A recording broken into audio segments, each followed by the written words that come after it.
extra and co-curricular activities. Good or bad? Kumusta ba ang practice ng mga schools natin? Nakakasama or nakakabuti sa mga bata?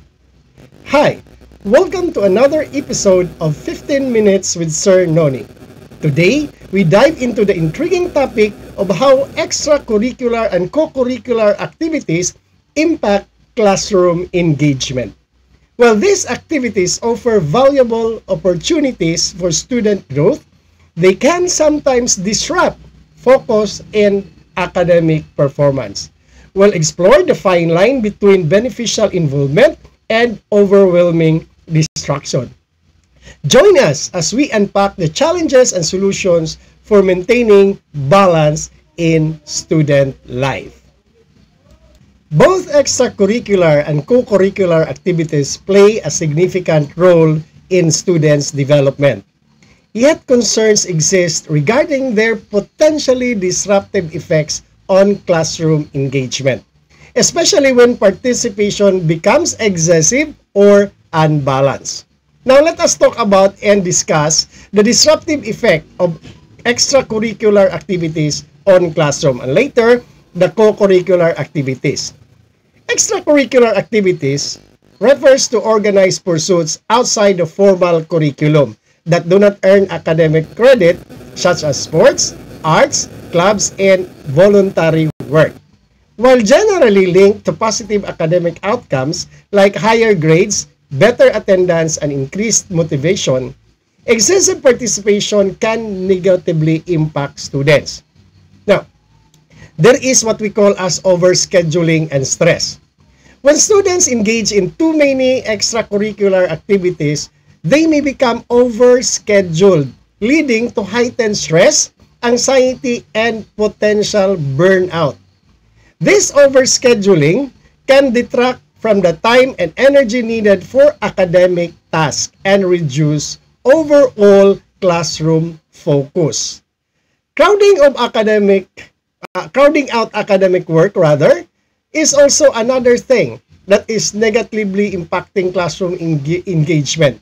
Some arguments suggest that extracurriculars might crowd out study time, interfering with intellectual and personal development by shifting priorities away from academic pursuits. And there is also that balancing demand. Students, especially those juggling jobs or family responsibilities, may find it challenging to balance extracurricular commitments with academic workload, which can result in inconsistent classroom attendance or reduced engagement.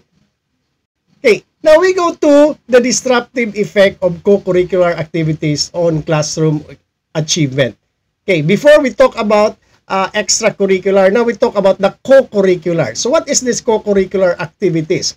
So co-curricular activities are closely linked to academic curriculum and aim to complement classroom learning without necessarily carrying academic credits.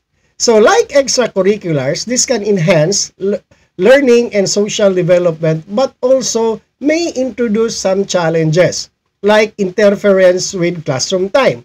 So although designed to support learning, co-curricular activities sometimes occur during or adjacent to class hours, occasionally leading to missed classes or divided attention among students. Now, there are also what we call as challenges to teachers and faculty. At the institutional level, lack of faculty enthusiasm or support for co-curricular engagement can create tension or inconsistencies in delivery, potentially disrupting the learning environment and the disruption from participation. Co-curricular involvement can sometimes lead to fatigue or distraction, reducing students' active participation and focus on classroom sessions. Although direct empirical examples are limited in the review of literature in the studies that we have research on. Now, it's very, very important, okay, to balance or to offset the negative effect, okay, or the disruptive effect of extracurriculars and co-curriculars. There should have to be balancing engagement, okay, and the disruption. So while many students emphasize the positive effects of these activities on student engagement and motivation, such as increased sense of belonging, better social skills, and enhanced academic achievement, the key lies in balance. So one of this, okay, we should be looking at the effective time management and moderation in activity participation, which is very, very critical to avoiding negative repercussions. Institutions also can support students by providing guidance and managing commitments by ensuring that these activities are well integrated with academic schedules to minimize conflicts. For distance learning or non-traditional students, innovative approaches like online extracurricular activities help mitigate disruption by accommodating flexibility. So in conclusion, extracurricular and co-curricular activities generally support student engagement, but can become disruptive to classroom learning if participation is excessive and poorly managed. Overscheduling can lead to stress, like academic work displacement, and decreased classroom focus.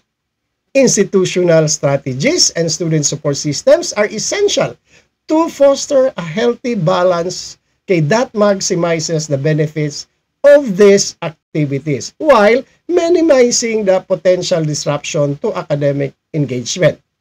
So this nuance understanding underscore the importance of balanced participation and thoughtful integration of all activities within the educational experience. Now, sa ating mga practice ng ating mga schools, may balance ba?